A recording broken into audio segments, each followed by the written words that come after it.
On this week's episode of Friend Code, we're here to talk about Pokemon. Big Pokemon.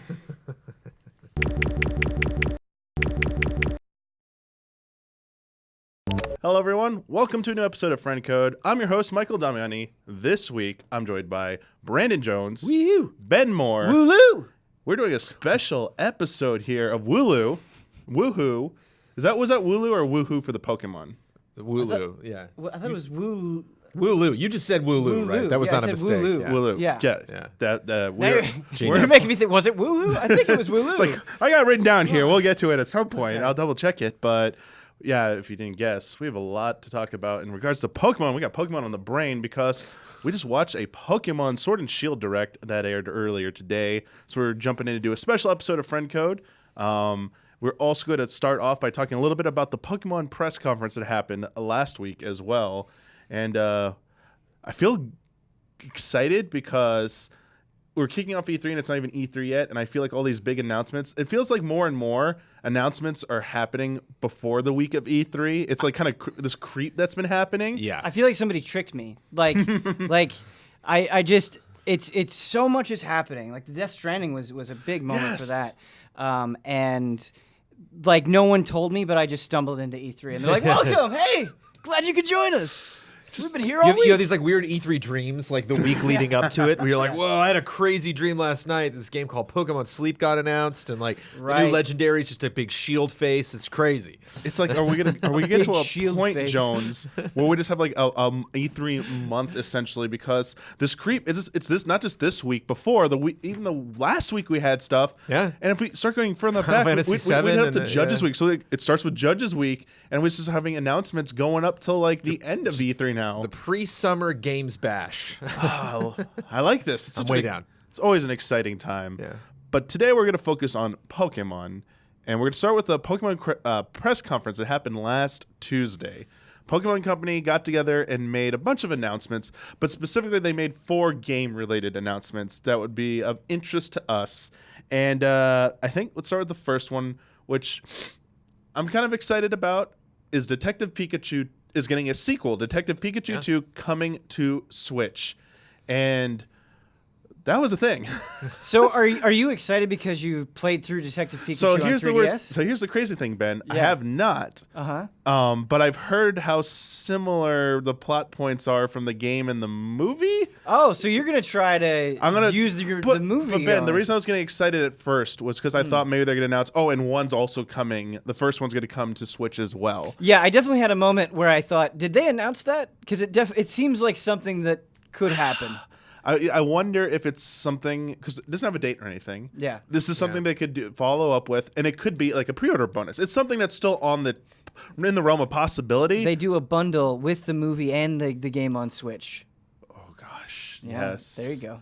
I think it makes sense not to announce that now if they do have plans to do it, though, because then it's so confusing. Because then if you didn't see the movie, but you're kind of interested in it, and you like Pokemon Go, but you're like looking to explore more Pokemon, and then there's like this remaster announcement of the first game on Switch, and then 2 is coming, but then there's the movie also, and you're like, what is going on? How does the movie relate to any of this? Whereas if you just announced 2, now it's like, well, there's the movie and the game, and that's all you need to know. And then right before 2 comes out, there's another game. Yeah. You know, there's more of this. And even like after launch. This also feels like Pokemon Sword and Shield's time, where it's like, this is what we're focusing on this moment. A lot of the stuff that we're going to go over is announced for later. It feels like it's going to be almost post Sword and Shield era stuff as we'll get through it.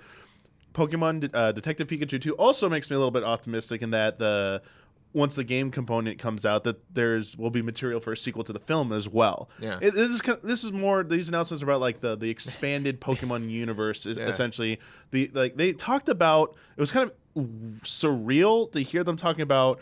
We've reached this moment where Pokemon is even like actually to them is mainstream. It's like a cultural phenomenon. Sure. I was like, wait, what has it been before this point? Right. Like, what? Just this. Yeah, this underdog, this Pokemon.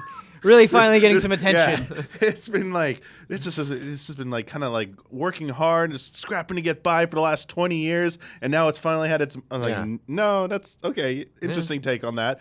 But these are obviously meant to appeal to a wider audience to bring in even more. It's like, where do you go from where Pokemon's at now to try and get new people? Mm-hmm. And these next few announcements, I think, were designed to cater to the largest possible audience. So beyond Detective Pikachu 2, another announcement, I think, this might be the most exciting announcement to, I think, core Pokemon game fans, was Pokemon Home.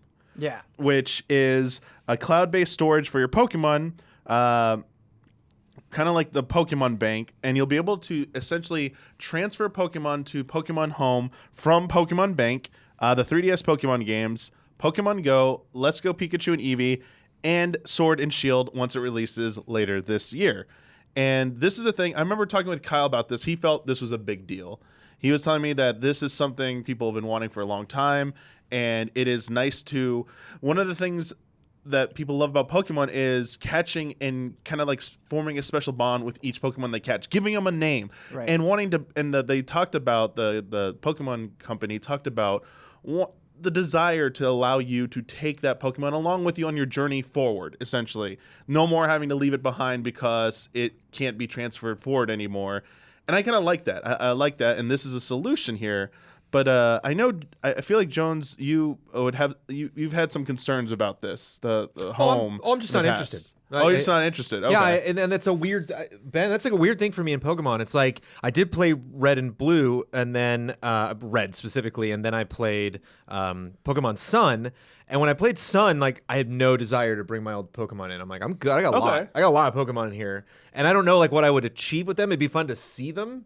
You know, like I think throughout the years, like this is something. It reminds me of when I did when I started doing Disneyland half marathons, because they had started doing them like 2 years earlier, and then there came one time where I couldn't do one, and I was like cool with skipping it, because if I had been to the very first one, then I'd be like, no, I have to do it because I've been to them all, you know. And so it's like I gotta catch them all.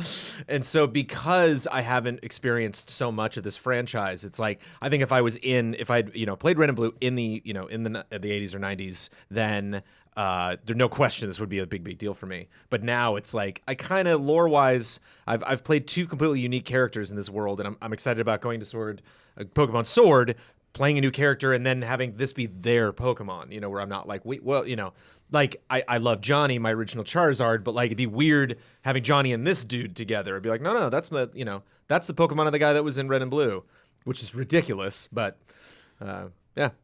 My hope, Damiani, and this might be too optimistic, is you're going to be able to interact with people and trade with your phones. That's going to be something about. There's going to be a phone component for this. About Pokemon Home, and to me, that is potentially the most exciting thing. And this might be too optimistic, but I think about the times where I've been the most infatuated, like just completely head over heels obsessed, like it was the only thing in my life, is when it felt like it was going on around me. It felt like my friends were really into it, whether it was the card game or the Game Boy games or even Pokemon Go. One thing that I really appreciated about Pokemon Go is it was kind of magical, just going outside, like going to a movie or something and seeing people whip out their phones playing Pokemon. I was like, oh, are they? Yeah, they are. And it just, I don't know, it just kind of makes it feel like this larger than life thing. And I would love to have that interaction with Pokemon Home. I'd love to be out somewhere and be like, they're trading Pokemon. I wonder what they're trading. And just having this feeling that Pokemon just doesn't exist inside these games. It doesn't just exist on the internet. It's out there. So. And that what you just explained right there accomplishes one of the goals they were setting out to do, which is basically get people talking, thinking about Pokemon in different environments, essentially beyond the game, essentially going out in public. Like that's like what Pokemon Go was all about, is going out, interacting, also trying to promote something that was like more of a healthier entertainment lifestyle, essentially. Yeah, but this as well is like more of the social aspect of it, that you can go out and see people, even if you're not thinking about Pokemon, you see people trading Pokemon on the phone. It's like, no, there's another place I'm seeing Pokemon. You're thinking about it. It's just raising awareness for it, and it shows. I think it helps show people that, oh, there are other people. if you were just like restricted to the games only and never saw anyone else playing them, but you obviously know other people play them, but like actually seeing it happen in places you never expected before is a little reaffirming, I feel. Yeah. And it's a good feeling. I think it just kind of really fits with what makes Pokemon kind of inherently exciting, because I remember it was around the start of Pokemon Go, and I was going crazy with it, and I really wanted a Dragonite. And a Dragonite spawned like a couple of neighborhoods down, like a couple streets down, and I like went all the way over there, and there were like people in cars and like like separate groups of people in this neighborhood. Never met them in my life, all going to get this Dragonite, and then like speeding off, and it felt really exciting. Yeah. Whereas like if it was just on my own, like if I was just sitting at home and I saw a Dragonite, it's still exciting. But the fact that you can see other people and share in that, I think does. There's something about that real world connection that I think makes it more special. Yeah. And go to your point, Jones. I was thinking about it a little bit too while we're having this discussion in the back of my mind.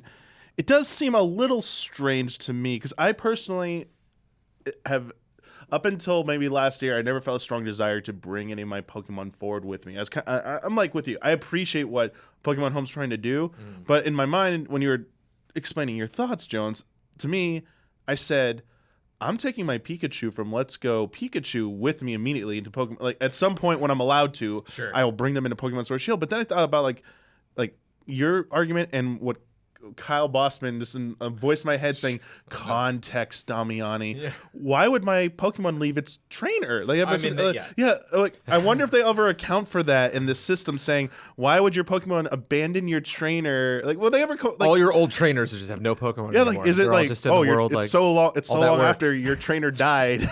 The thing that's like rough for me is I had this period when I got older and like Pokemon wasn't cool anymore. I was like, oh dang, okay. And I sold my Game Boy games, and I wish I hadn't done that, because if I had a way to carry all those Pokemon that I captured as a kid and bring them to me now, I think I would have that connection. Because I'm not as attached to what I have captured in my adult life.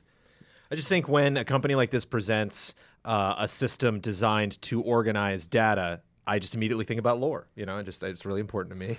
I just think about what does this mean for these worlds, you know, and gameplay functionality aside, I just emotionally, I want to know what is this? Is what my persistence Pikachu? Is it going to have all like the nice like accessories I put on it? The hat, the glasses. If it has, will come with those, or is it just be like plain? But I never basic Pikachu. I never dabbled in bank or anything like that. If this does have a system where it chronicles like, you know, once you just put a Pikachu in here, you check that Pikachu box. I could see myself getting obsessed with that, being like, oh no, why did I ever download this? Jones. Because then it's like, oh no, this one Pokemon, it's only in, you know, gold, silver. It's like, oh no, maybe it's time finally. They offer a Surface, Jones, or you said Chronicle. What if they show you the story of that Pokemon once you upload to the bank? Like it shows like what day game it went here. Yeah, It cool, it tells its That would be stories. so So great. it's like turning pages. Oh yes. Yes, make it happen. Tell a story, database. Tell a story. Your Pokemon has its story. And that'll be like the next feature they do is a paid add-on for that. Besides, Pokemon Home does seem very exciting. I think it's going to be very useful to a lot of people. It's not coming till next year, though. I think they won't... There's some questionable reactions to that I saw from people in comments for the presentation saying, so why is it coming that late? Why not sooner? Best guess would be because now we know Sword and Shield is coming out in November. Maybe they want to give that some time and then release that afterwards to keep interest up. Maybe I was trying to think of like valid reasons. It really isn't that important. It's coming. It'll be out, and I think it'll be a good thing to have. I think it might just be a part of this budget. You know, this next wave of products. I think it was just like a part of that spending, and then now they're developing it where, you know, like before maybe they made the decision to greenlight a lot of this stuff, like Sword and Shield is already happening. Like the moment the Switch, this company got word of the Switch, they started working on it. Because that does seem oddly timed. That seems like something that they would release when it's ready. So it's probably not ready. Yeah, I wonder if there'll be any kind of we'll get to it later actually. I have a patron has a question about a tie-in with that might explain something like that. But this is only the second of their 4 announcements. After that, they announced Pokemon Masters. This is the mobile game that's being made in collaboration with DNA, mobile specialist who partnered with Nintendo on Switch development as well. And this is a game that is going to focus on the wide range of your favorite Pokemon gym leaders and trainers that have been like featured throughout the Pokemon series. It's going to focus on Brock in all his glory. Shirtless Brock. Yeah. Oh yeah, that was easily. That's the what highlight. I meant by all his glory. Yes. Yes. It is. We got to see it in action. I was actually surprised seeing like footage of it running, and I saw some initial knee-jerk reactions saying, "Oh, it's a gacha game," but then they showed the gameplay, and it was 3-on-3 trainers, each with a unique Pokemon fighting each other. So I don't know if it's actually going to be gacha or not. I would be really surprised if it wasn't. Yeah. And we talked about this on the Easy Allies podcast. Because they're focused on the trainers, that makes just such good gacha fodder. Like, you're going to want the trainers that you're most attached to. It just seems like that presentation lines up. It makes sense. My question is then, how are the Pokemon they drew in the Pokemon they threw out to fight each other? Are those trainers' trademark Pokemons that were signed in? Those have got to be able to change. Like, I'm curious about like the Pokemon. Yeah, I mean, I'd have to go back. Yeah. And watch it and look it up and So I'm double wondering- check. I don't know. I The answer is I don't know. Yeah, like I mean, that's what I'm like trying to like figure out. That's why I'm doubting. Like, because how are you gonna have how do you select the Pokemon? Are you bringing them in from another Pokemon game? Are you catching them in that game? Mm-hmm. Do they just automatically come with a type of Pokemon? Maybe the Pokemon is the gacha part of it or something. Could be. Yeah, But it doesn't seem like it would focus on capturing it all. I get like the trainer part of it does scream gotcha. It's just the team makeup is and the Pokemon draw. I feel like there's something slightly different there that we have still yet to see. Yeah. That might make it not your just typical straightforward gotcha where like, oh, I want that 5-star version of Brock essentially. Like shirtless Brock is only 5-star. 1-star and 1 star through 4-star. Brock He has a just shirt. gets progressively more shirtless Yes. as the rarity goes That's the up. 5-star Brock right there. And do the stars determine what Pokemon they have with them? Maybe they have a stronger Pokemon or the something. level. Yeah. Like, there's a skill tree that's Pokemon based, so you can focus on one Pokemon to evolve it, just play with it more, or Everything we said is probably wrong. Yeah. I'll admit I didn't dive into if they put any more info out there about it in the time since. It's also surprising because I thought the week before this press conference, they announced the collaboration, I believe, between DNA and Nintendo about a new mobile Pokemon coming out. I thought it said 2020, but this is coming out in this year. By end of this year, we're going to have Pokemon Masters. So there's only got to be like 30 to 40 trainers, right? Total across all the games. So there's like a handful from each game. So I mean, you have 8 trainers for each. because the gym leaders too. Okay, The gym leaders. Well, I'm just comparing this to other gacha games like Fire Emblem and Star Wars and 'Cause those have, Marvel like, and hundreds. DC. It's like that's endless, and so it's like. I feel like so it's got to dip with into gacha, Pokemon, I think. With gacha, I do think there are a lot of trainers that they could pull Yeah. from. But what they do with gacha, so like Fire Emblem, for example, it's like, all right, here's the summer version of these characters, Oh, and they're boy. separate units. Or here's Star the- Wars does that a little bit, but Yeah. not. But it makes sense because it's like old Han and young Han. You can see him coming. Like when Solo got announced, we were like, oh, okay. We're like, or the Lando's in the new one. We're like, can't wait to get old Lando. Great. I feel like the truth about gacha is they will never run out of ways of getting you to spend money. Oh, yeah. Yeah. Of course. So that's happening. 7-star Brock. But of everything we talked about, these previous 3 announcements pale in comparison to the shock value of their final announcement. The easiest one to make fun of, for sure. They start off a trailer showing Pokemon Go, essentially what it did in their minds, what it did for people, essentially get people out and being active. And then Feeling themselves. yeah, just a little bit, just a tiny bit. And then they dropped it on us, Pokemon Sleep. And it's like, is this a joke? Is it I feel like this might be like this. Like, they're not known for pulling fast ones on us and making jokes like this, but no, this is a real thing. This is a device that you'll have that will like monitor your sleep, and their goal is to promote better sleeping habits for people. So while Pokemon Go is healthy, get out, be more active. Oh, you also need to sleep a bit, and you should sleep on a routine schedule. You should take care of yourself. And this is a device. When I pulled it out, I thought it was gonna be something radical looking. It was just like a little Pokeball looking circle. It was it was nothing. I definitely had that moment where I was like, oh, Yeah. You know, it's like, oh, it's gonna be a cool wristband or like a head thing or something. No, it's just something you lie next to you that kids will easily knock over and lose or something like that. It just has to be replaced. Your cat's gonna walk away with at 3 a.m. Yeah, and it is like a gameplay experience tied to it. Like your Pokemon, I guess, get experience based on your sleep. And yeah, this is insane. It's weird and definitely silly, but when I think about kind of everything that they have going on, it makes a little bit more sense in context because you have Pokemon Sword and Shield, which is coming to Switch, which I feel like you kind of know, like that's something that's reliable in terms of audience reaction to it, I feel like. And then you have this movie, which did really well, which is this kind of new venture for them. And then you have them doing something different from Pokemon Go, but if our guess is correct, they're taking a format that they already know is successful and will probably translate really well to Pokemon. And then you have Pokemon Sleep, which is taking the lessons that it learned from Pokemon Go and expanding upon it. And so I think that makes sense. Like, just from a pure business perspective, I think they've kind of like expanded and put all of their different like seeds in different pots, as it were, and it makes sense. Like, if Pokemon Sleep was the only thing Pokemon was talking about, that would be really weird. But considering how much they have going on and all the different kind of needs that those things are filling, I think it makes sense. I agree with that. Like that's a more elegant way of putting what they're trying to do with Pokemon Sleep. Mm-hmm. I feel like Pokemon Go, to a really good extent, achieved what they kind of like their kind of like marketing push for this. Oh, it's about being active. It's about getting out. It really did do that. People were doing that. They were excited about this. This, I feel, is not going to go over as well for two reasons. I feel that you can't force yourself to go to sleep.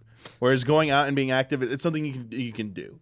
Like, I'm worried that despite this claiming to make you have better sleep habits, people are gonna, I can't wait to see that headline saying like, person shows up late to work every day because they claimed I was like oversleeping to get better Pokemon, sleep experience or something like that. It might have the potential to backfire on some people in that regard, but that's true of anything. But the real issue I think I have is I feel like people are gonna find a way to game it, because Pokemon Go obviously had a way. People found a way to cheat, but they got punished for it. Yeah. Because they were able, like, they could tell you weren't really going to those locations. I don't know how they're going to be, like, people are just going to find a way to, like, let it just, like, be in sleep mode. Yeah, but even that, like, is kind of a win for them, because if you have somebody, like, just obsessed with gaming it and trying to get whatever they can, like, they're still really engaged with it. I think that's what they care about, is engagement. And you're going to go to sleep every night. You're going to wake up every morning. I mean, relatively, you could expect that. That's not absolutely true, but I think generally you could expect that. And you think about mobile games, right? And they want you to be checking in as often as possible. They want you to check in once a day. We'll give you a bonus for that.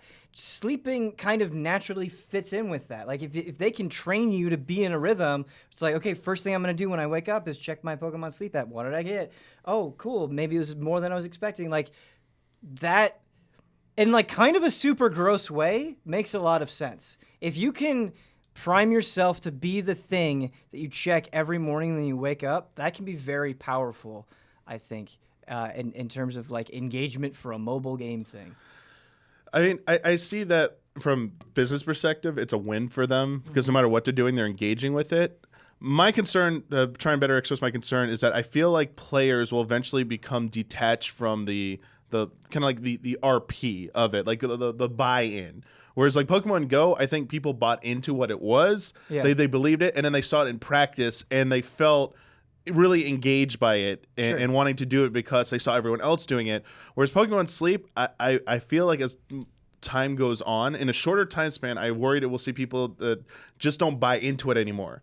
They'll just either like leave it on the side, and like they'll leave it like just AFKing or whatever, and like come back in a few days, like, oh, as long as I check it every few days, it'll be like they'll figure it out. And like people hear stories online that, oh, like it's not fun. It's something that it's not bringing people together. I'm not sure it needs to be that though, because like if it is just super reliant on being standalone, I'm totally with you. I agree with those points.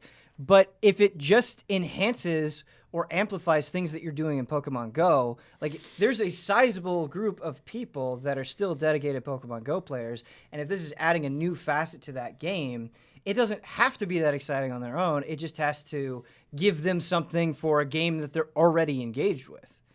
Yeah. You know? No, I can definitely. You know what? I mean, I definitely see that, and I think because I think I argued. My argument kind of supports what you just said because people are so obsessed with Pokemon Go that the Pokemon Sleep component of it will complement it that will make them care enough about it. So yeah, if it ever became more isolated or people ever found out like it's not as integral, I think that's like the danger there is that the Pokemon company has to sell that this will really enhance. You want to do this. Yeah, you want to do this and that. Totally. I'm very curious about some fun headlines that might come out of it when it launches. We don't know anything about how it works. That's like I think the concept for me, it's such an easy thing to make fun of. It's like, you know, it's a silly concept, but or just seems silly when you first hear about it. And I just think like so much of how they announced it, and this is literally just the announcement, just the trailer, just that presentation, like not the actual like how it could work or what, you know, the health benefits that it could bring people.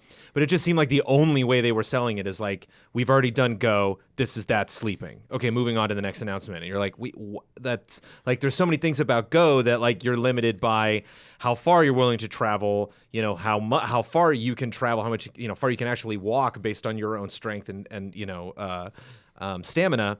And what this is like, I'm assuming there's a cap. I'm assuming like 9 hours probably is like the max you can run this thing per day. How does it start? Do you tell it that you're sleeping, or does it like hear you snore or something? You know, there's just like so many specific questions.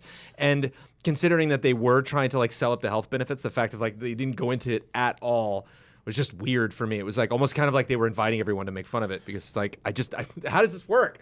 Yeah. Like what? You know, does every culture, every territory agree on what's healthy sleep habits and stuff? Well, you know, will have to be changed between different countries, or you know, does everyone agree that like 6-7 hours of sleep and going to bed by this time and waking up by this time is generally, there's some. I think they'll probably answer those as it gets closer to releasing. I think they just wanted to sell a broader concept and not really get into the nitty gritty about it just then.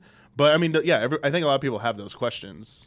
What always kind of dwindles my interest in Pokemon Go every time I check back into it is I catch a sizable number of Pokemon, and they keep adding more. They keep adding more generations, and that's great.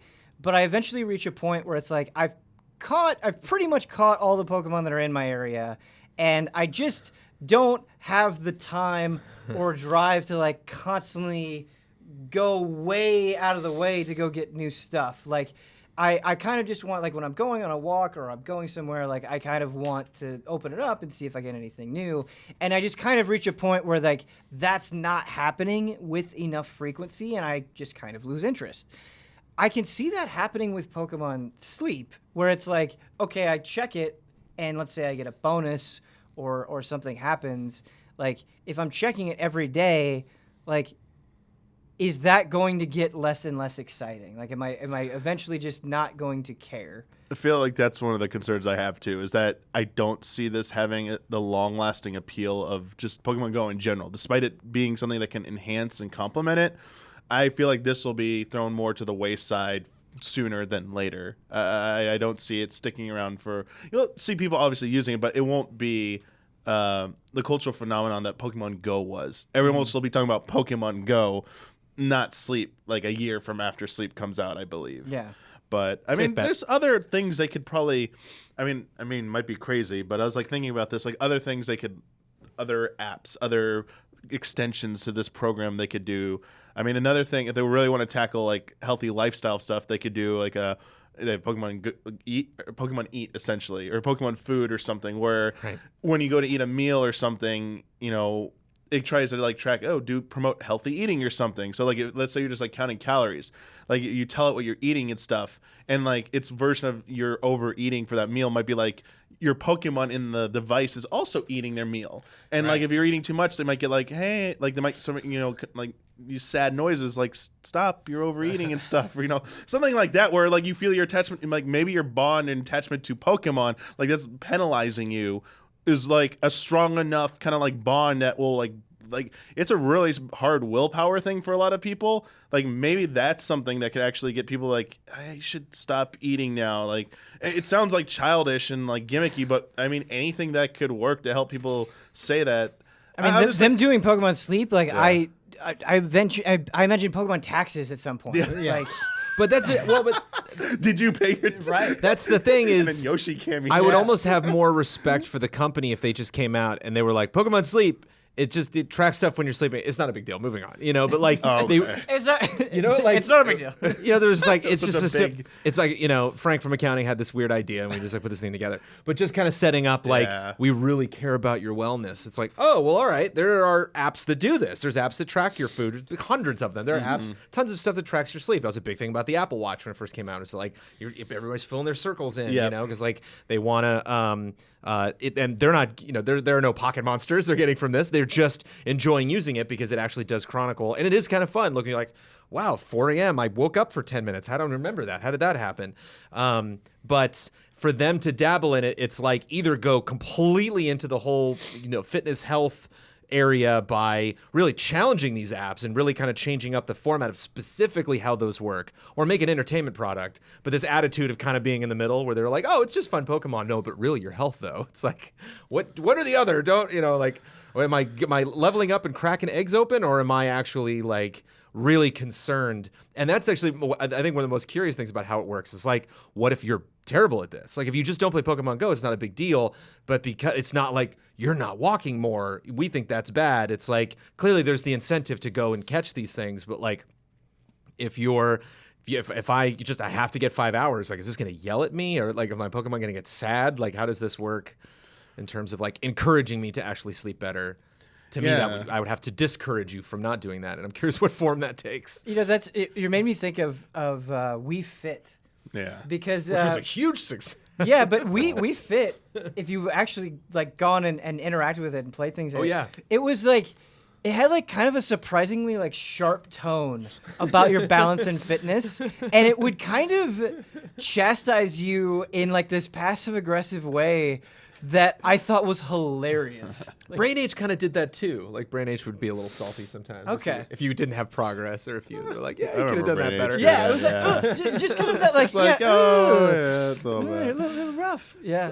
Yeah, that was funny. Whatever. I feel like the mentality should be like whatever it takes. If there's some people who just didn't, you said there are tons of apps that do a lot of the stuff already. If X person isn't engaging in those, but suddenly comes along just because it says Pokemon, oh wait, what? I'll do anything for Pokemon. It's like, well, if you have wield that power, I know it's a company want to make money, but if at least they're also wielding it to one kind of benefit of it, if you do use this, it can improve you in some way, like physically or like mentally or something like that. I feel like that's worth it at least to do. But I mean, I also wonder, like, if you ever crossed in the line of, like, someone's, like, an addict, so, like, you're using their addiction to, like, hey, you're addicted to Pokemon? Well, do this more because, like, you'll help you, like, sleep better and stuff like that. I mean, that's helping one thing but not addressing the other, obviously. So I see where it can You play Pokemon games and you walk around and you catch Pokemon. You play Go and you walk around and you catch Pokemon. And then sleep. They're like, Go, but sleeping. And you're like, that's not a thing. You have to explain what the heck is going on. I want your whole life to be Pokemon, essentially. We talked enough about Pokemon sleep. Let's talk about sleep more than Sword and Shield. That's my goal for today. We're going to talk about the other S games. I will bring sleep up again, mark my words. It'll be at E3. You'll get more screen time now. Yeah, let's move on. Let's move on to the other two S games. Pokemon Sword. How much Pokemon sleep we can get during E3. That'll be like that should have been when we're done. That should have been my final bet. Have it. When we're done, we all compare the apps. It's just so easy to talk about something so insane. Yeah, done. Because I think it's more at the phase where it's more up to your like imagination. What do we think it could do? What its potential? Yeah. And once it's actually out there, I think the conversation might become either more restricted or less interesting at that point. But Pokemon Sword and Shield got a brand new 16-minute direct today. We just watched it. We watched it about an hour ago, I believe. Fresh in our memories. It was a direct that featured a trailer showcasing some new features, and then the developers at Game Freak dove in and kind of went more in depth about these new features. And I'd like to go through all those new features because they did talk about a lot. They did drop a lot on us, and I want to talk about one that I felt was kind of universally received kind of positively by us and I think other people watching it, and that is they introduced us to something called the wild area, which is essentially it's this giant open area. Think of, like, we kept saying Hyrule Field, essentially. It's like the not Breath of the Wild open world, but like the old school 3D Zelda like open area, essentially. And it was just this vast area where Pokemon was like walking about normally, could see them. Weather changed, like that will affect what Pokemon show up, what Pokemon you can catch. And it was just unlike anything seen in a Pokemon. We've seen this in countless games, but seeing it in a Pokemon game, yeah. How did you like seeing the wild area? How did you react to that? I mean, it's what I want. I want to I want to feel like I'm out exploring this fantastical place, and I think when you give a more open area and you can actually see these creatures wandering around, it just gives you that effect so much more. It just straight up makes it more exciting, and I hope they take full advantage of the idea. Another thing I didn't think about actually until this very moment is it's also neat to see, I wish I knew the name of it, but that center town with the Big Ben Tower and that like red brick city that's like right in the middle of the map. It's neat to look at that thing from the wild areas, and see this town and see it from different angles and get a sense of Dragon Quest XI. I loved that, like just seeing when you're on a boat, when you're flying, and like just to get the sense of like, oh, that's what it looks like from a distance. And either I've been to that area, it's neat to see it from far away, or oh, I haven't been to that spot, I can't wait till I get access to that. That's just what I love about open world games. You get this, like, and as much as I've loved exploring, the two regions, the island and from, is it Kanto and Red and Blue? What's Red and Blue? Kanto, yeah. Kanto. Is I would get to a new town, but like I didn't get this like lead up into that area. It was just like now I go into a tunnel and then poof, now I'm in this other. As I remember playing like Final Fantasy 11 at first, and like you're in a desert and then you like go to a loading screen and you're on the beach. You're like, how did that happen? And so it's like just a lot of that. Like I can zoom out and be like, oh, okay, that one town isn't kind of close to the water, but I definitely feel like I'm just kind of walking around doing a loop, exploring this world.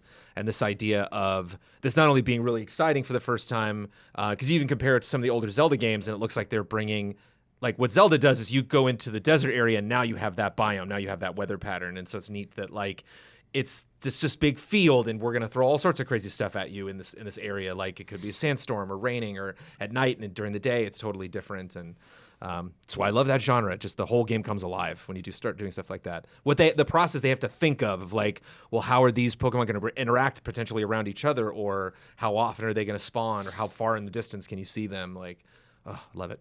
I'm not against random battles, and if that's all the entire game was, it wouldn't be a deal breaker or anything to me. But it does help differentiate each area, because when you don't see these creatures, it sort of just feels like every area is the same. Like there's this sharp separation between capturing in battle and actually exploring. And when you can actually mix the two together and you can see the things as you're exploring, like I don't know, it makes that area stick out to you so much more. And I can imagine, like, sometimes it can be hard being like, oh, I want to catch this thing. Where is it? When it's all random battles, it's harder for me to like pinpoint like, oh, that's exactly where it is. Whereas here, it's like, oh, I saw him, in this field in the wild area over here, and I think it's going to make areas more distinct and just easier to kind of keep track of everything in your mind.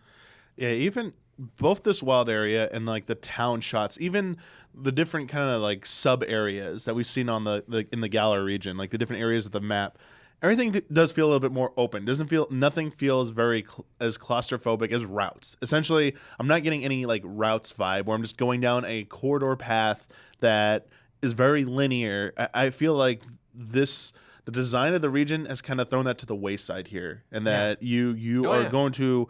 I mean, obviously they said you can only rotate the camera in the wild areas, but even in the towns, like running around, I feel like they put just a little bit more effort into the design of areas in this game. Even if it's some of them are going to give you the illusion of, I can see hit like that, like a windmill, kind of like hilly area. You said like the German countryside essentially during our reactions, like that area where like the stadium is in the middle with like the green leaf one.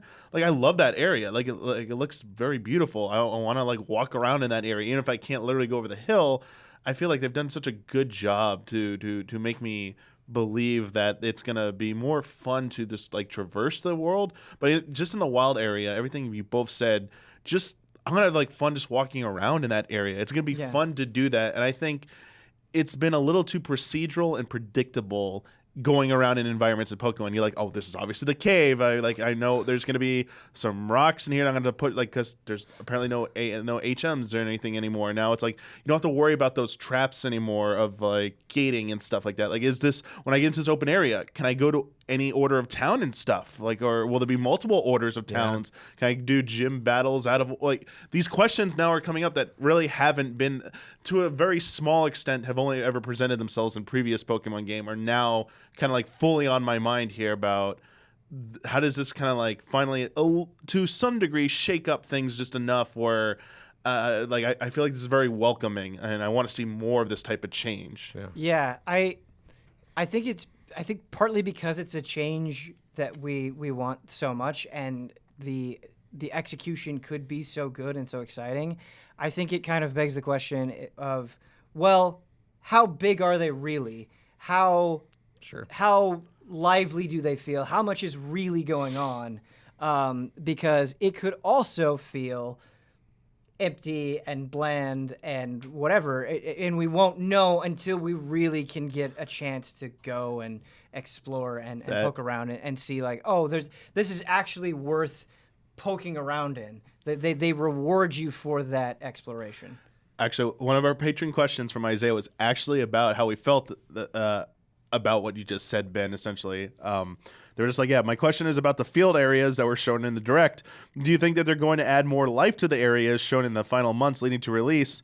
Because to me, they seemed sparsely populated from what I could tell. There seemed to be a few open areas for exploration featured, but there weren't many, or in some cases, any Pokemon visible. Yeah, I think just holding back those types of Pokemon. They didn't want to show that much. I also don't, this might be a hard point to clarify, but I don't necessarily think you need like crazy density. I don't think you need to look out and be like, oh, there's tons of people and Pokemon everywhere I go.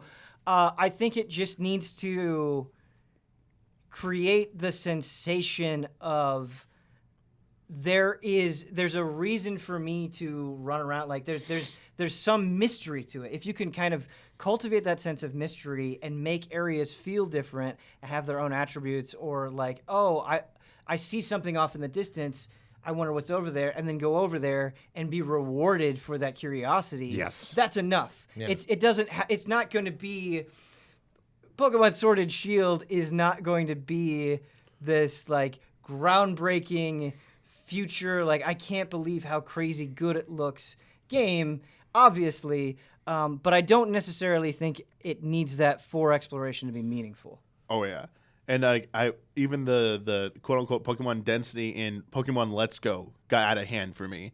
Just like the spawning of so many Pokemon is too much. I was just like, okay, that's why they're like 8 Pokemon running around on screen right now. I don't need that. Like the shots they showed, whether or not they curtailed the number there just to make it look, because they want to emphasize the landscape versus the visibility of Pokemon. But there was like one hiding in like a field. There was like one flying in a little like distance. You know, it did look sparse, but it felt, I don't know. It felt like there was gonna be more interesting encounters versus it's just a free for all. It's just you know, like grab bag of like what's here and stuff. Oh, there's so much here. I just pick one that's there. That's not what I'm looking for. I'd like to be able, as you said, see it and encouraged me to go over there and like, what was that? Oh, now I'm interested in this. Let's like, there could be definitely more to it. Well, you don't want to like flood me with these things so that I can't walk. You know, I keep like they just keep jumping out at me and attacking me. Like you want to have a certain number so that I can like navigate around them if I'm just trying to get through it. And I think like once you're done with the fight, if I'm like, okay, that's neat, and I look up, it's like, give me like 3. You know, just like, oh, I can do that one, or that one. Okay, I'll go after this guy. Yeah, I don't need to be Like, and I think it'd be interesting too to like imagine finding like some dude camping out there, and you talk to him and he's like, I'm getting my rest today, but I hear that this cool Pokemon shows up here at night, and you're like, oh, cool, noted. Oh yeah. If you need Breath of the Wild, you can make like a little mark note, like, oh, I'll go back there, check it out. I'd love to see a Pokemon AI tuned to a way that if they ever run into each other in the field, they might acknowledge they ran into each other, rather than just like clipping through each other. Like, are we? Not obviously not like Monster Hunter World levels, but some kind of Pokemon Turf Wars, yeah. I'm not gonna go there. I don't want to ruin my expectations, but there's another I think valid concern about this new wild area, and this next question comes from Great Kettering. Cool. Basically, wants to know: are there any concerns when they kept mentioning getting different Pokemon encounters depending on the weather?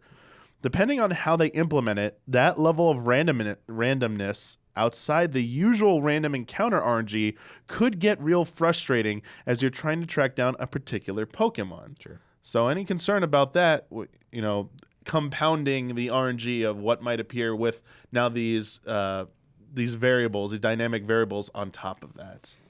I'm torn on this one because I see where he's coming from, and yeah, it probably will be frustrating, but I feel like the way Pokemon games go is you kind of make a choice where there's a difference between, all right, getting the Pokemon I need to progress, not really that difficult. It's not something you have to agonize over, or making the choice of, I'm getting them all. And I think if you flip that switch, you are kind of signing up for frustration. Yes. Like that's part of the journey.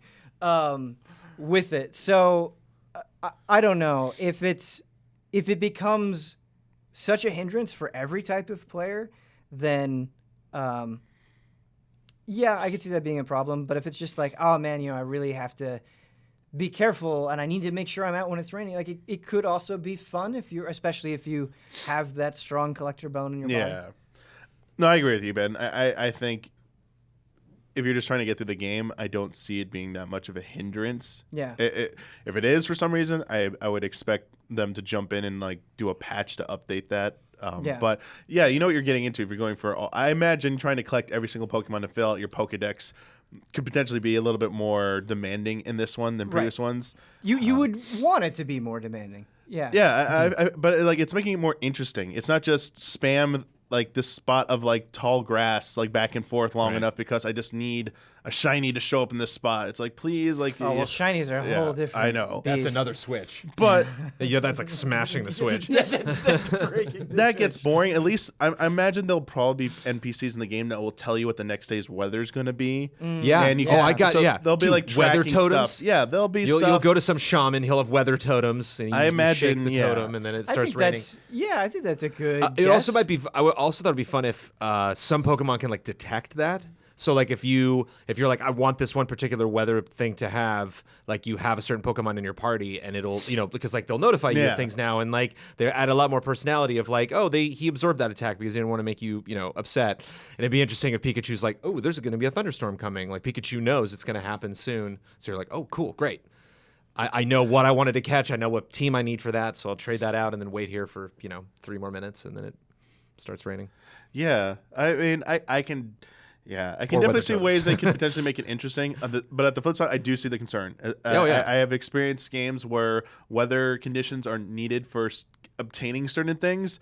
And if those windows end up being... The good thing is it sounds like the weather will be present for the entire day. As long as they don't make like very narrow windows. Right. Like this rare sandstorm only happens for 1 hour in game on every other like third. It's like, oh my gosh. And you got to catch that one Pokemon. That could get really frustrating. Yeah. But as long as they make like generous windows... I think it won't be as bad as people think. Hopefully. We'll have to see. But besides the wild area, you also drop a big update on this game in the form of Dynamax. Literally a big update. It's funny because the I keep trying to say Dynamax is a mode or something. The verbiage that Nintendo's using on the site is you can Dynamax your Pokemon. It's like an action you do to it, not a state. Essentially, it's like okay, so it's okay. But as they describe it, it's a phenomenon where Pokemon are able to take on gigantic appearances. I don't think we've seen this before. I don't think they've ever tried to dabble in this concept before. And it seems like that it does have a lore impact. Like they did say that some characters are trying to figure out why they're doing it and why it's specific to this region. There's definitely more. There is more to this. So for the full RP of this, Dynamax can only be used in specific locations in the Galar region. So far, they've told us about using them in these new types of battles, which we'll talk about later. Raid battles. And also in gym battles as well, that these will appear. But it's not like you just go out in any battle in the middle of a town like, giant Raichu time. It's like in the middle of a city. It's like, wait, what? That's like super wait, what's the RP behind you can just like this giant Pokemon destroying our town or something like that? But the stadiums, they talked about the stadiums and stuff, like why it's going to be able to work there and stuff, like they're specially built to accommodate that. And you mentioned the max raid battles, that they're like separate instances that you're warped to or whatever that like can account for these two giant creatures slugging it out in the middle of a field of nowhere. I really like that it can happen in a stadium. I just think thematically that fits so well. I love the idea of being surrounded by all of these people and then having that moment, that exciting moment that you would want to see in a stadium happen, and you actually have the space where it makes sense and people are kind of cheering it on. I think that's really cool. I know you said you wanted to talk about the raid battles later, but I do think the weird nebulous cloud area that you're in could get really boring very quickly. Like, it's not very exciting to look at. The more everyone's brought this up, so for those of watchers and listeners who don't know, didn't watch our reactions, there was some discussion about we also watched Kyle Bossman's pre-recorded reactions, and he was the first to bring up his concern about the look of the environments. And the more we talked about it, the more the concern came up. And thinking about it, it's a little strange that it's like this like flat, generic-looking, cloudy area versus if you're supposed to counter them out in the wild area for these battles. Why am I not seeing this fantastic-looking landscape as the backdrop for this? Instead, it's not the stormy effect that really bugs me. It just looks like a flat, generic area. Now that I've like looked at it closely, my mind just says, "Oh, that it actually isn't as interesting as I first thought." You think about a wild area, and it's like, well, the whole point is that we have these big open areas to explore. We would have the room for these battles, right? Like, why can't that happen? I don't understand. Yeah, I really don't understand why. What I don't know the limit. I don't feel like there's any kind of technical limitation that justifies. Oh, we need to take away all the field effects just to create this generic look. No, if I engage one, you see the gyms, they also do Dynamax because in there. They're doing it in the gyms. Yeah, two Dynamax Pokemon. I imagine those aren't too taxing of environments for them. It depends on like the NPC. Yeah, I mean, obviously it is. But like I'm thinking of one like near a lake and stuff, and there's like that rock formation or whatever that tilted over spire. Like I want to see, like I want to fight like they showed was it Gyarados, right? The first one they revealed. I was like, I want to fight down over the water or something. What is this? It's just, if that's, and you're going to be doing that every single time in the wild area, I can see how that feeling of repetition is just going to like grate on you really quickly. Right. Because your fight for these raid battles, you're fighting this like dreamlike area, which is not very exciting to look at. And I kind of like it because when these creatures get huge, they look the same. And so you have these like joyous looking adorable dudes that are just huge, and that kind of has its own charm, but I think it's hindered by the fact that if you're going to be fighting a lot in these dreamlike areas, and maybe you won't be, to be fair, but if you're going to be fighting a lot in these dreamlike areas and the Pokemon look the same and there's no like cool transformation or shift or anything, I do worry that that's going to become tiresome. My gut reaction is there won't be as many opportunities for Dynamax to be used in the wild area or in gym battles, gym leader battles, as much as people are maybe like worrying about.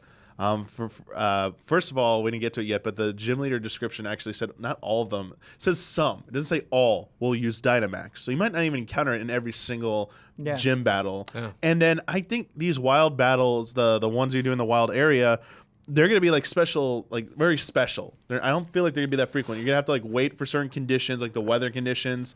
They did say like only certain ones can be caught under this in these raid battles, but I don't think it's gonna be like every 5 minutes you could go do one. Like I cleared one. Oh, there's another one over here. Let's go over here and stuff. I think it's gonna be a little bit more of an a waiting and more involved and a little bit more waiting as well to it. Like it's not gonna be as frequent as people think. At least I hope. I kind of like that idea because I feel like with Z moves and Mega Evolutions, just being able to do them a lot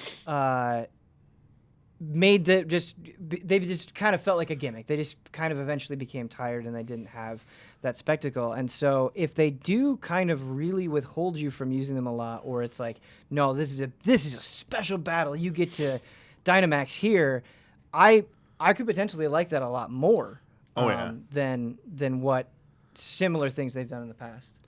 And the one caveat on your end, of the user end, is no matter what situation you're in, you can only Dynamax a Pokemon one time per battle, and it lasts for three turns. So if you're in a raid, only one player can do it. And only one player can do that as well. Some jerk pops theirs right away. You're like, come on. Yeah. Yeah, having to coordinate the Dynamax in a raid battle could be really cool. Yeah, I wonder how it works with because let's jump into this real quick. So like the raid battles, you'll do them with 3 other players. Either through wireless communication or online, you could play with 3 other strangers or friends, or if you just want to play offline by yourself, 3 AI-controlled trainers will join you, and that's what I'm curious about. I bet you to manually say like, "Hey, trainer B or whatever, you use your Dynamax on that," or is it like only you can use it if you're solo? I mean, obviously, if you're playing with other people, there's got to be like we didn't see anything of like a chat. Like even Kyle in his reactions said. Is there a chat? Is there like how are players going to communicate with each other? Or you have to use the phone app to do voice chat? You know, how are they going to handle that? I mean, I feel like the way Nintendo has answered the question, how are we going to communicate with each other, is just like, I don't know, man, figure it out, go on Discord. I really feel like that has kind of been a universal response. Yeah. Ben, watch it be like I want to use my Dynamax, so it shows you go, what would you like to do for your next move? You say, I'd like to do Dynamax on my Pikachu. Yeah. So it presents it to the party, and then they have to vote. That's how it will be. So you get voted down, like, no. My friends never let me Dynamax. They really suck. Every move has to be committee approved. You Dynamax last time. It's Brandon's turn to Dynamax. There'll be like little quick shortcut emote things like use your Dynamax or don't do that. I love like stickers. I think of like in Monster Hunter World, I love the expressive stickers that you could spam. So I'm okay with that. I feel like they have to at least have like emotes or some kind of like shorthand like communication system for that. Well, they didn't present it. We'll have to wait and see. I hope this is something you can clear. I hope there's like a progression system. Like it'd be nice to like go into a new zone and be like, whoa, and track down these little pink spires and be like, yeah, I hear there's this one tough fight, or like I have this there's this one Pokemon that I love, and I heard from this other friend of mine that's playing it a little further that Pokemon is in this one really cool fight and does some cool stuff, and so like, okay, I'm gonna deliberately get together with a crew and go and do that, and then when I'm done. Now it's like that pink spire's gone away. It's still there. I can still go back and do it. Or there's like a mode I can do where I can revisit ones that I've done before. I would just hate it if every single time I went out to the wild areas. It's like Dynamax. I'm like, I'm not doing that right now. Right. And just like, that's a nice castle in the distance, but it's just pink spires everywhere. I'm curious. Yeah, that's a problem that Neo actually had, where you can fight. You know, they had the revenants that you could fight, and it's like, okay, you can summon this, and they're just like all over the place. Yeah. That you just kind of, or I got to a point. Yeah, you just exactly. get tuned out. You just get tuned Whereas out. like the hunters in Bloodborne, like you take one of those out and like, yes, you just know like he's gone. Like he's never gonna come back to that area. Yeah. And then like start a new save file if you want to fight him again, or there's other ways you can go back and do it, but you also get that satisfaction of like, did it, other than just like, yay XP, yay playing with friends. Yeah, definitely. So I mean, I think they'll make it easy enough because I think they already answered the question of how, like, at least tracking them. I think whenever you find one of those portals, that's like where a potential one could spawn, or you maybe get a cutscene when you first encounter one, and then like that little portal thing shows up, and those are like your beacons. I don't think you place those beacons. I think those are just showing you where you you can potentially encounter one, Right. and then I think you have to gather around there to trigger the start of that, obviously. So I think there'll be a limited set. I don't think it's going to be they just keep popping up. It's like there's a finite set of them in the game, and you'll have to tackle them. You also brought a party finder. It'd be fun if there's like a person I can talk to in town that I'm like, just throw me in. I don't care. I don't care who's doing what Dynamax fight with anybody. I just want to be a part of it. And they're like, all right. Jones, so if you're that's a good point. queuing up for something, it's like they bring in all these people like. It's just always a good idea. I know. I recognize it's probably hard to do and hard to manage, and Nintendo Online is like asking a lot. But like Division does that, and it just works so well. Online for this, they can't mess this up. This is like one of the easiest. I mean, they better not. This is one of the easier things to do because it doesn't have a lot of like real time input other than do this move and then they don't have to execute it immediately. You're not waiting for a healer. Yeah, we're not racing. You're not. It's not a fighting game. It doesn't call it like quick reflexes like that. Hopefully the fights are quick. But the thing I'm trying to get at here is they better allow you to queue into these. They better not force you to all four of you have to be around that portal before you do it. That's going to be so annoying to have to like traverse that spot together, wait for everyone. From my experience, most games that have done that, at some point they relinquish that requirement because so many people complain about it. Like if they do that, they're going to get people like you just need to go into your settings and put a flag up that says I want this one. I can be anywhere, and when 4 people are ready to do it, let's just do it. I really don't think that's gonna happen. Oh, it's not. Oh, it's not. Really don't. This is Game Freak. They're gonna make you do that, and everyone's gonna be like, "Please change this." And then like in patch whatever, it'd be like, "We finally are allowing people to queue in for the max raid battles." Yeah. Quality of everybody. life. Quality of life update we've been waiting for, and then we get to joke about it. Real quick, backtracking back to the Dynamax aspect of this, you were asking a little bit more about lore stuff. So there is something called only trainers who possess a special item called the Dynamax Band can use Dynamax. So $19.99. There's local toy store. obviously going to be a story thing that's going to be, oh, you got yours, you can start using it. Yeah. But I wonder if you can like upgrade it or if there's going to be any more to it other than you just have it, like the Mega Evolution stuff, essentially. Yo, dude, I put a gun on my Dynamax. And it like gets big when my Pokemon does. I got a double Dynamax.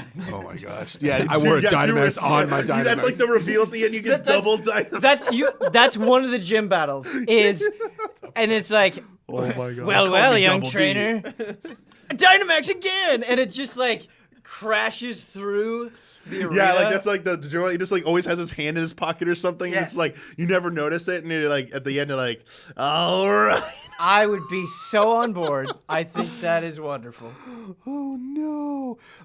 One other cool thing I think is cool about the Dynamax is that when your Pokemon goes into Dynamax form, their moves transform into max moves, more powerful, boosted versions of their moves. But some of them, not all, will also get additional attributes added to them. And the example they listed on their website, there's a normal type max move called Max Strike. That has the additional effect of lowering the speed stats of an opponent it hits. So I kind of like this. Like I want to hear more about these, about what additional things it does, because that changes up the dynamic of the fights a bit, because it adds a little bit more a strategy element, and that's what I'm hoping to see more out of Dynamax and these max raid battles, about what they ask out of you, just a little bit more in that regard, I hope. But was there anything else about max battles? We kind of crossed them together there. They go hand in hand essentially. I mean, your Dynamax will be used in max raid battles. They'll also be used in gym battles. The max raid battles, there are some Pokemon who can only be caught by completing those. Yeah. That is the only one. They showed that giant like disco Pokeball like hurling. I felt a little sad on the inside seeing Kyle's initial reactions of just being like, no, because for me, I was just like, this is so insanely stupid. It's cool. Right. Like, I love loved this. it. I thought it was just wonderfully goofy. It's like hurling a beach ball. It's like, blah. And I think they're really going to go nuts with those exclusive battles. Like when Detective Pikachu 2 comes out, like Detective Pikachu is now, you can fight him and like he'll be in your party or something. And then that's when that kind of void world starts to make sense, because like, you throw some random silly, like nonsensical lore-breaking Pokemon in there. You can't just put that in the world. It doesn't seem weird, and so that's kind of like their allowance. I can almost, I like that. I can almost see them explaining it in a cutscene now, where they're like, "There's this strange phenomenon called Dynamax that some people are discovering.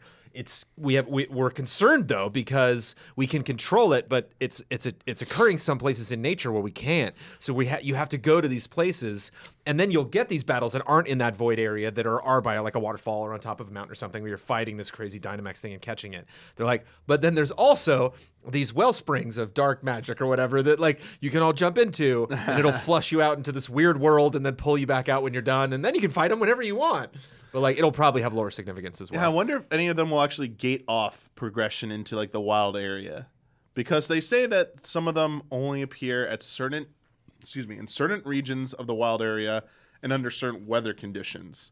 So I wonder if it's like Sandstorm and it's like over in like the northeast corner that there is a Dynamax that appears there for a max raid battle that if you try and enter that area, it just triggers like, oh, would you like to like fight this thing or something?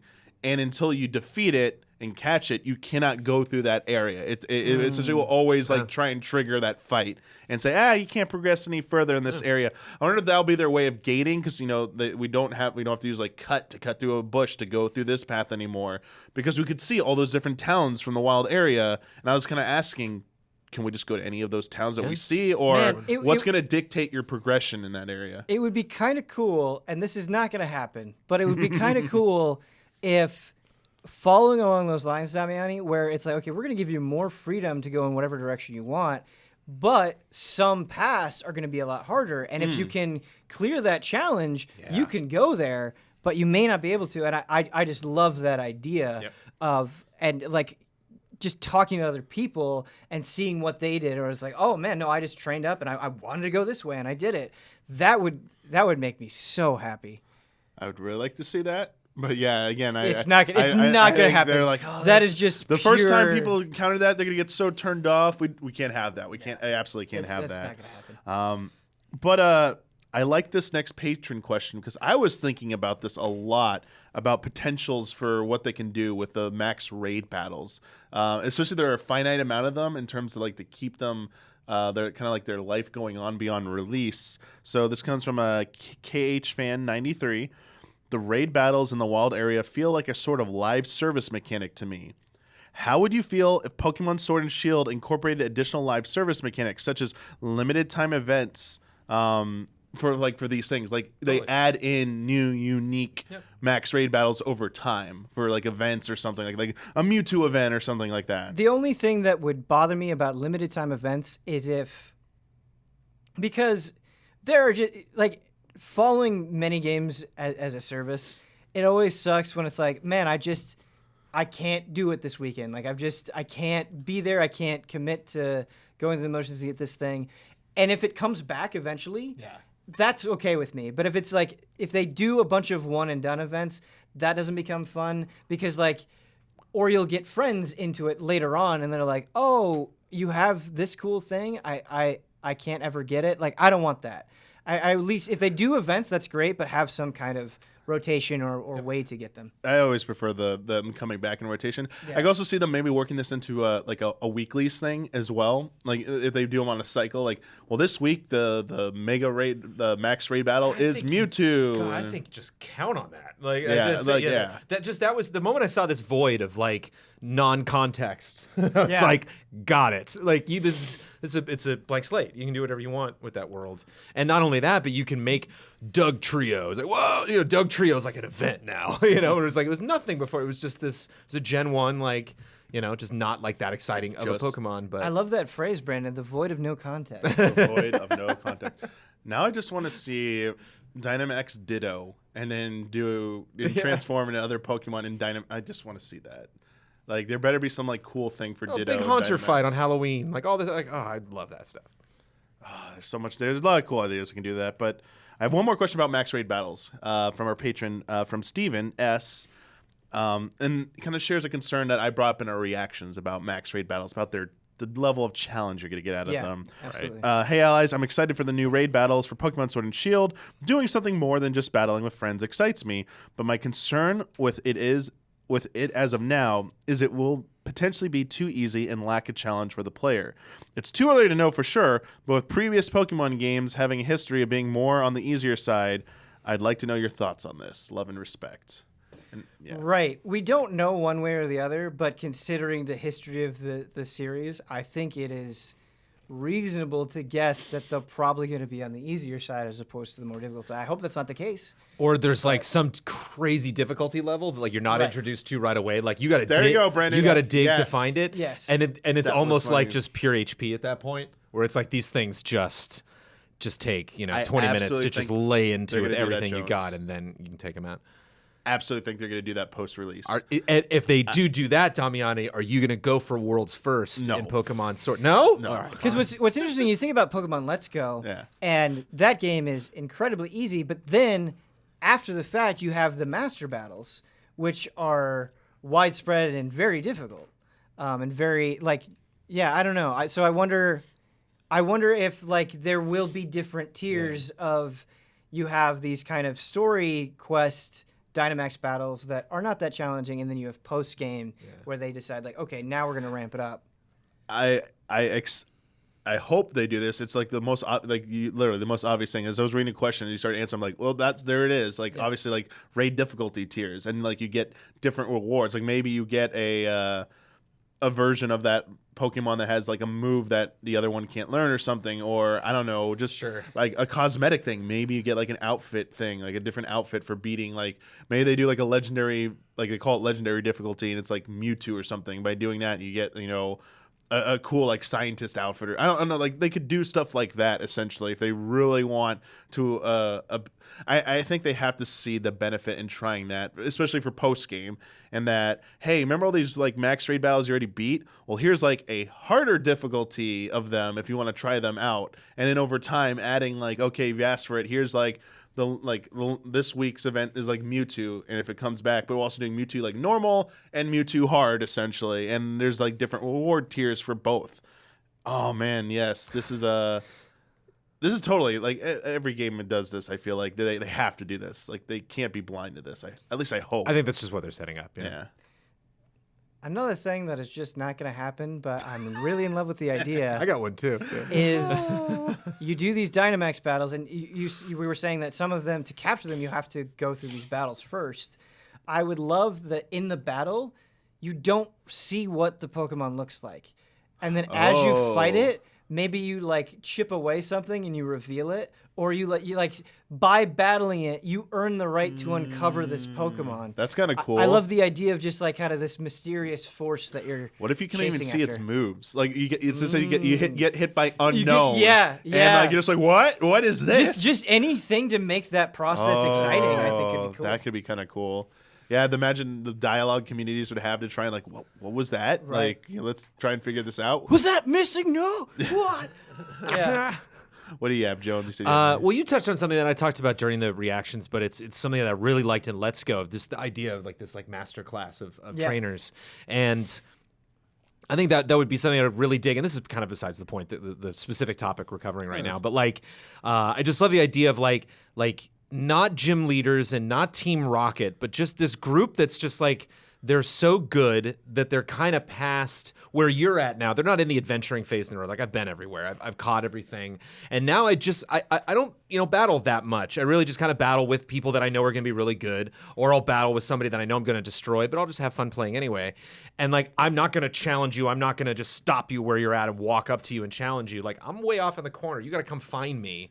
But I like that idea of after you finish the game, you're like, wait, wasn't there that one guy by the harbor? Yeah, that guy. And you go to him and he's like, hey, it's a tough challenge. You're like, yeah, when I was level 40, but I'm 90 now. This I'm is just for going to destroy this guy. The jaded Pokemon fan. This is yeah. for you. It's you think you've seen it all, man. I got the real stuff. I would do all of those. Again, it's the progression. If I could challenge that person and now I remember he was there and now I've done that, if it was even marked on the map in a certain way, that would be fun. Yes, because Jones, I guess how this does pertain to what we're talking about is endgame, which is something that I've never really spent a lot of time in a Pokemon game.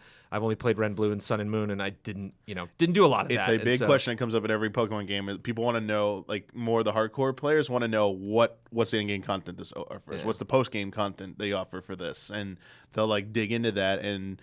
Whether they're disappointed or not, that these are all really good ideas. I like them. Jones, the home, Pokemon Home, your talk was giving me an idea. This will be my last one before we move on to the next thing. What if at some point in Pokemon Home, some of the best players, like real players, like through tournaments, like they win like a tournament, whatever, you get to fight their team. Like they in Sword and Shield, like they bring like so and so trainer X, whatever their username is, like for this week you get to fight them and their team, and it like you get to fight Kyle Bossman's team. We get to fight Kyle Bossman's team at a special gym or something there, sure. and do like limited time events like that where it's just like insanely hard. It's just their AI is set to like do like the most abusive stuff to you. Like you got to really try, and you're probably not going to win. That'd be kind of cool, like just to see like, oh, that's the skill ceiling there. Yeah, I didn't even come close to that. That might be cool to see something like that. But we kind of talked a little bit about this. I just want to finish some of the finer points of this. The gyms in Pokemon Sword and Shield. So gyms are going to be in these stadiums. So gyms are making a comeback in this game. They're coming back, and in order to challenge the champion of the region, of the Galar region, you have to. It says you and your rivals actually need to defeat the top trainer in each gym. So it says you and your rivals. So that's where I still think the team, like the jerseys, like there's a team element to it. I still think that hasn't been revealed yet. I still think there's a chance that could be tied to it. They talked about how the gym leaders will often use Dynamax in battle. But I'm assuming it still adheres to the same rules as you. They can only use it once, and they can only use 3 turns for it. Except for that gym leader that hacked their Dynamax. Oh yeah. We were talking about earlier. Of course, like that's the big reveal. Dynamax. It's interesting because stadiums house tons of spectators as battles are a form of entertainment that are broadcast on TV.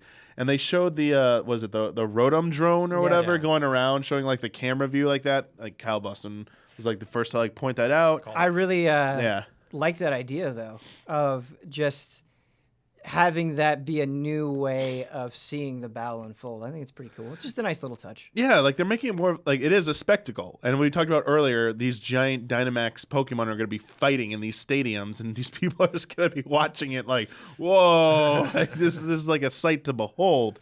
And as powerful and like destructive as those fights might look visually, they decided to present us with the first gym leader, Milo, essentially, who they described as a kind-hearted gym leader who specializes in endurance battles and grass-type Pokemon, and just looked like a jolly person. And it's like, oh, let's a jolly ripped person. Yeah, like it was like this weird kind of like Hunter design meets like a One Piece meets like a I don't know, like a Dragon Ball character. I was like, what is this hybrid here? It did not like look like their head matched the rest of their body. It was like, oh, okay, but like you look adorable, as you put it. Right. Like this is like I like you. I hope you join me and we become good friends after this. But yeah, I feel like there's still a lot, or at least some elements we haven't been told about the gym. I feel like there's a lot we don't know. And we have a patron question about this, about what some of our thoughts, and it's from Does Machines. Hey Allies, with gym battles being such a big spectacle in the Galar region, do you think they will introduce some kind of mechanic gauging crowd hype, as well as having your battle performance rated? Could this also mean that you can take on gyms as much as you want over and over to improve those ratings? I really hope so. It was something that during the reactions, like I kept alluding to, I really want it because I think it would make it all feel more natural. It's really weird in Pokemon battles where you and this other person are fighting with these crazy beasts, and it's so isolated. It feels so on its own. And so I would love to have the crowd involved and be like, oh, like this is a thing that is taking place. It just feels a little less gamey. Yeah. They kind of hinted at that. You could see close-up reactions from the crowd. Yeah, they definitely zoomed in on the crowd. Even just like one cutaway from Rotom, like, woo, when like one of your Pokemon gets taken out, and you see like a little kid with the Charizard shirt, like, no, like that would be fun. Which is it? It's the Paper Mario games that do this. Yeah. Thousand Year Door. That is great, and they'll like throw stuff at you, and it might be good, and it might be bad. Yeah. Like someone throws you the other Dynamax. Hey man, I got you. Here it is. And there you go. That's how you defeat the person who you can use it twice, is that someone helps you out from the crowd. I hope that's something they incorporate. I'd like to see that. Yeah. And I expect, by the next Direct, we'll hopefully see more about the gyms. But the final thing I want to talk about with Sword and Shield, they talked about some new Pokemon. Yeah. Yeah. And I want to start with the one that I think drew universal acclaim from all of us. Acclaim. Wooloo. 100 on Metacritic. Wooloo, 100 Metacritic. Yeah. 100% certified fresh on Rotten Tomatoes right now. Like the perfect rating there. Can't get enough of it. The sheep Pokemon. I love the RP behind this. Like they didn't cover it in the Direct, but the website they updated. Give me it. They put all this lore for each of these new Pokemon, and Wooloo has white fur that covers their bodies, that grows throughout their lives, and it will fully grow back in 3 months, even if the Wooloo has been completely shorn. Like Ian pointed this out when reading that. Ian loved that. Like the detail. It's like here's how long it's keep the fluff down. Yeah, it's like it's coming back. You can't do anything Yeah. to stop this. It's gonna happen. I want to see a shorn Wooloo. I want in town. I want to see in some And you're like, in some farm or something. I want to see a shorn Wooloo. why would you do that to this adorable thing? Well, their fur is used for clothing and carpets and the like, and it is very popular as a specialty product in the Galar region. It's like, okay. Yep. They live as a herd and mimic the actions of their trainer or herd leader, and they dislike conflict. If they need to escape from enemies, they will simply roll away.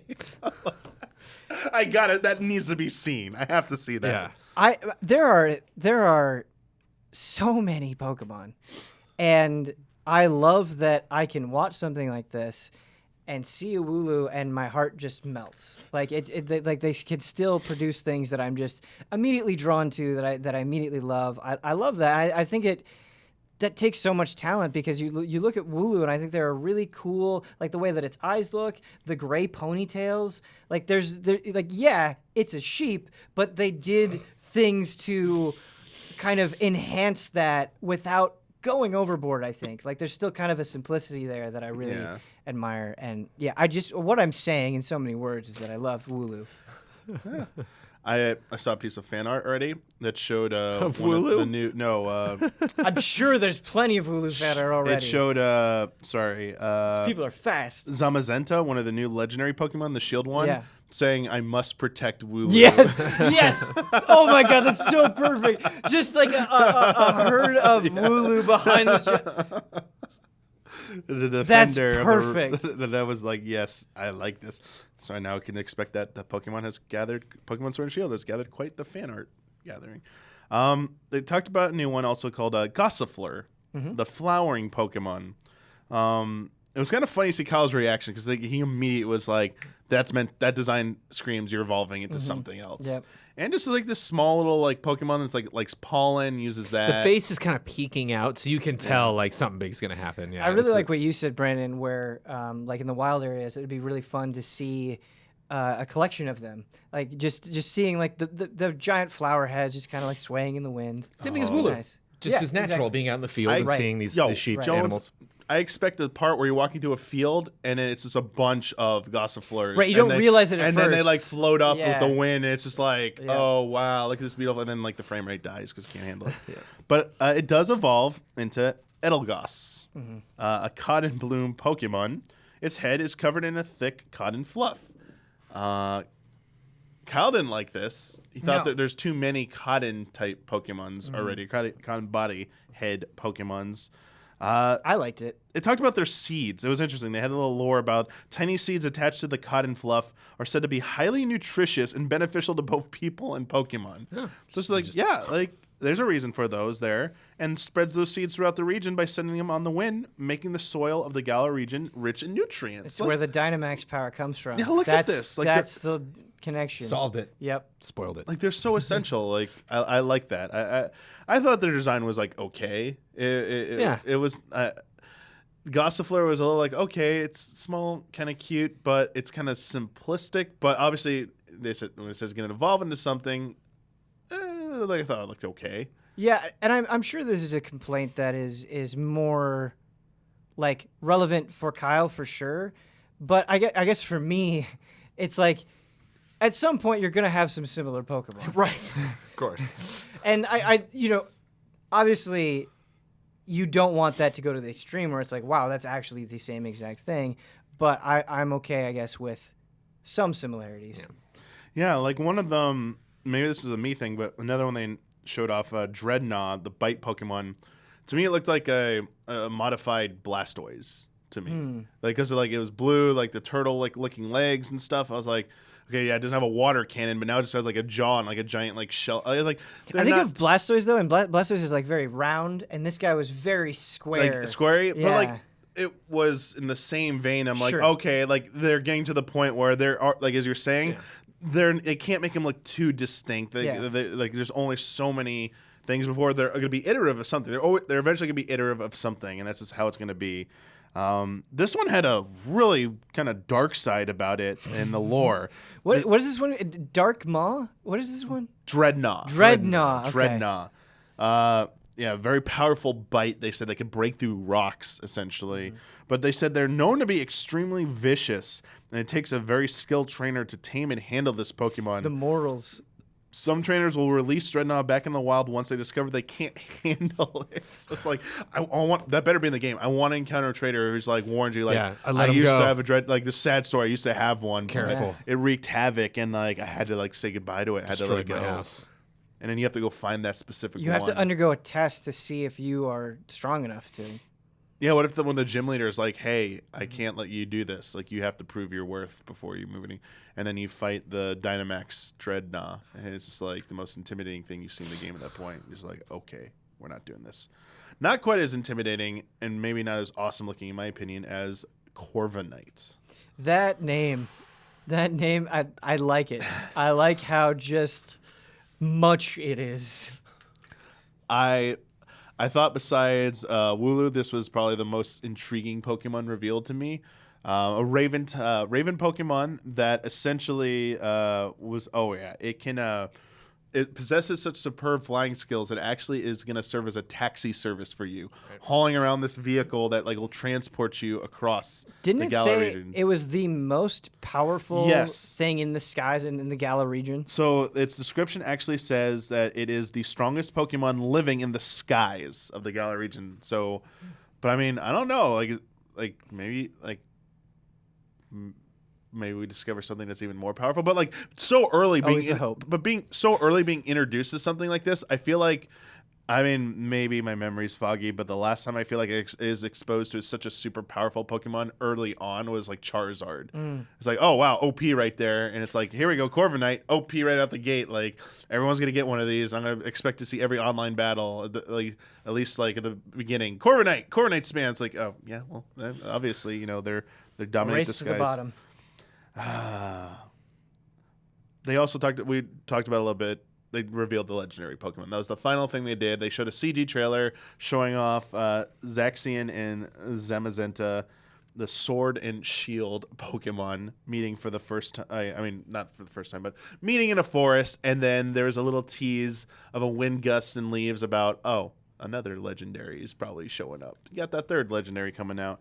But there had a little bit of a description for it. Zacian basically attacks so gracefully that its movements can even captivate its opponents, and its sword can cut through anything. So take that, Corviknight. Except that shield. Yeah, right. What's up?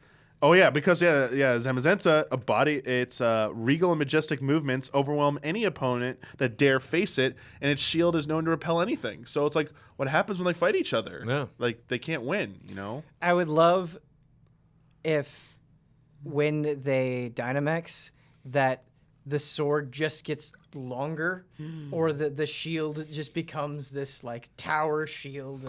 I don't know. That's it. And it's still using its mouth to try and swing that giant. Yep. And then one of and my like angels its tiny little head is at the middle of like this giant shield. Yep. It's like ding. It's like you could barely see its head. Yeah, it's just so felt so that. Huge. During our reactions, watching Kyle's reactions, it was interesting to hear Kyle's criticisms of the two. He felt they looked a little too similar to each other. He specifically called out Zamazenta, saying that they went for functionality over design, essentially, with the shield. That they want gimmick over design. Gimmick over design. Sorry, that oh, let's emphasize this thing, but it looks terrible because of that. And I kind of get the vibe that maybe you disagreed with that, Ben, or had different thoughts at least. So my reaction to Zamazenta, that's how you say that, right? I think so. Zamazenta, okay. They said in the trailer, and I think that's how they said it. When I initially saw it, I was like, oh, that looks a little goofy and like in an unappealing way. But it was actually a Pokemon that the more I looked at it, the more I liked it. It kind of grew on me even just in the span of us talking about it. Something that Kyle mentioned, though, that I do still agree with, I don't like that they're both blue. I don't. Yeah. I really don't. I wish they were different colors. I don't necessarily have a problem with this big shield head or the one holding the sword in its mouth. I'm good with that. I like that. But them both being blue, I don't really like. Zenta's like an umpire. You know, he's just got the big. He's just down behind the plate. Strike one up in front of him. Yeah, he's calling the game over there. But yeah, I thought I made the comment that if they'd swapped sword and shield, you wouldn't be able to tell the difference between the two of them. They're really kind of defined. Yeah, you do have to like in the artwork, you have to look really closely to see like, oh, it's slightly. When you have to do that to see the differences, I don't think that's very good design. Yeah. I do think they should have gone with radically different color palettes for both of them. But that's, again, as a new Pokemon fan, that's another thing too, that it's just like now they're gonna announce the legendaries, and I'm like, oh yeah, that's right, they had legendaries in Sun and Moon, okay, and then it's like very disappointing, like people don't like the style, and I'm like, I didn't know this was this important. Like all this would be like so much importance would be resting on just these two Pokemon. Yeah. Seems kind of a dangerous thing to do with every entry, to like have to place this just like huge significance on just a couple, because like if I don't like. I like the way I just approach Pokemon. It's like take them or leave them. It's just like, oh, that's fun. Glad I caught it, but not going to use that one. I'll use this one. And this idea of like, if you buy this version of this Pokemon, you're stuck with this Pokemon that is better than all the other ones, just kind of by the nature of the story and design and everything. I think it makes sense in the sense that it's exciting to get a new Pokemon game and kind of have that thing that you're chasing for. Like, oh man, I'm not going to get that guy, that crazy looking dude until near the end of the game. It's just the problem is kind of like you were saying with Sun and Moon, like, oh yeah, those guys were in it. Like that's kind of, I felt the same way in Sun and Moon, where it really just sort of felt like the legendaries happened. Like it'd be even hard for me to like recall the process or what was going on in the story, and that is really a shame. I think if you are going to have that thing, that goal, that legendary Pokemon, it should be more exciting. Yeah. I think it really depends on the execution of how they integrate it into like the story and like how like the progression to leading to it. Because some games have done it much better than others. There's definitely, I didn't play Sun and Moon, but sounds like that one just missed the mark on that pretty badly in terms of like the story reason for ending up there. I didn't the mind presentation. the design of the legendaries themselves in Sun and Moon, but it was like they weren't exciting. It wasn't exciting to get a legendary Pokemon. Yeah, that they need to. I feel like they need to nail that. Like some of the games I remember more fondly nailed that those encounters. But the alluding to the third one there, hey, there's hope, Ben. You know your idea about like you can't see it and stuff. What it was maybe it was invisible right there. Like they were just reacting because the wind gusting up. Like who did that? How'd that happen? Right. It's invisible. We don't get to see it yet. You got to fight it. You got to reveal it. Maybe they're hinting at the mechanic. You have to sleep at least 8 hours a night for 3 months. Yes, that will be, and it'll be a limited time event. Like how long was it? How many weeks? Your like thing? Sorry, you said sleep for how long? Oh, sleep 8 hours a night for 3 months. Okay, so it's gonna be 3 months. So without the event, fail. And the event will last 1 week. Yeah, there you go. That's how it's gonna go down. But and they gave us a release date. We have a release date for this, November 5th. I think everyone expected November. November 15th, 2019. November, the annual traditional month for Pokemon, it feels like. And they said, oh, you can buy each game separately, or there'll be a double pack for 1 cent more for that more expensive double pack packaging. That looks. I'm going to get the double pack. Yeah, get that double pack. It looks pretty big. I thought they were going to end with a surprise Switch Lite announcement. It's like, and in the back of there is your new Switch Lite coming out later this year. Yeah. I'm like, no, still no hope for that. But yeah, that was pretty typical. Nothing special there. But yeah, I want to wrap it up because we had this discussion in our post-show, post-reactions, essentially about going forward, specifically because we're leading into E3 now. I just want to tie this into E3. about what you feel will be its Pokemon's presence at E3, like your expectations now that they've done a Pokemon press conference and did this direct like mere days before their big E3 direct. What are you kind of expecting out of them for E3 with regards to Pokemon? I feel like considering how Nintendo has done E3 the last couple of years, this direct actually feels like a perfect setup, where we have a lot of questions about so many of the elements that we've talked about on this show, and then the Treehouse streams are going to answer a lot of those questions. The hands-on impressions on the show floor are going to answer a lot of those questions. And so I think for Nintendo, it's like, okay, you know what this is, and now we're going to fill it all in. Yeah. So that's interesting. You expect Pokemon to potentially be playable there. Like Treehouse perfectly. Should I not? Well, Treehouse makes perfect sense to me. Yeah. I feel like at the very least it's getting Treehouse treatment. Jonesy did have an idea about how they could present it. You said this made perfect sense. Was the max raid battles, because you could have 4 people at one station, or with bots. Because that's like a timed thing. It's not like they're saying like go out in the wild areas, be only 5 minutes. Like I could just see specifically we want people to come away talking about Dynamax and how that works. Because of it's like how complex it's Pokemon, but like when they did Let's Go last year, it was that small little area but they were highlighting the new controller, the ball. Like, here, you can play with the ball and stuff, and here's the act of catching. It was very simple, easy concept that they got across in a few minutes. Like, okay, it's like a 5-minute demo, you're done. You can get out of here. Do you think that maybe it wouldn't be on the show floor then, but it could be like behind closed doors? There are some hands-on impressions with Pokemon Sword and Shield. Is that a potentially? possibility? Yeah, I just feel I'm that. struggling to think of how they handled mainline Pokemon in the past. I'm trying to remember too. It just seems like RPGs don't get as much from Nintendo. Don't get as much focus on the show floor for public play, or just go online to play it because they need more time to like neither Xenoblade game got any time on the show floor for any E3 whatsoever. But for Xenoblade 2, there was a lot of time spent in the treehouse. Yes, so that's why I think like the treehouse is probably the most likely. But Jones, if it was only 4 people, only 4 real people, no AI controlled players, they can kind of get people in and out. It's like, okay, you got like, it's a toned down version. It's like you got 5 minutes. You got 5 minutes, 4 of you. I could see that like being a good like line mover that a lot of people can play this throughout the day. At least you get to try out the new Dynamax stuff, and you get to see it in action at least once, and you get to try out this new raid battle. That actually makes sense. But like going like any other element, like just run around and go in the wild area. It's like if they were only doing Pokemon this year, like Breath of the Wild or Mario, I could see them doing that. I really feel like they got way too much to showcase this year. They got to be careful how they present this. That makes sense. Otherwise, it might get lost in the mix. Yeah.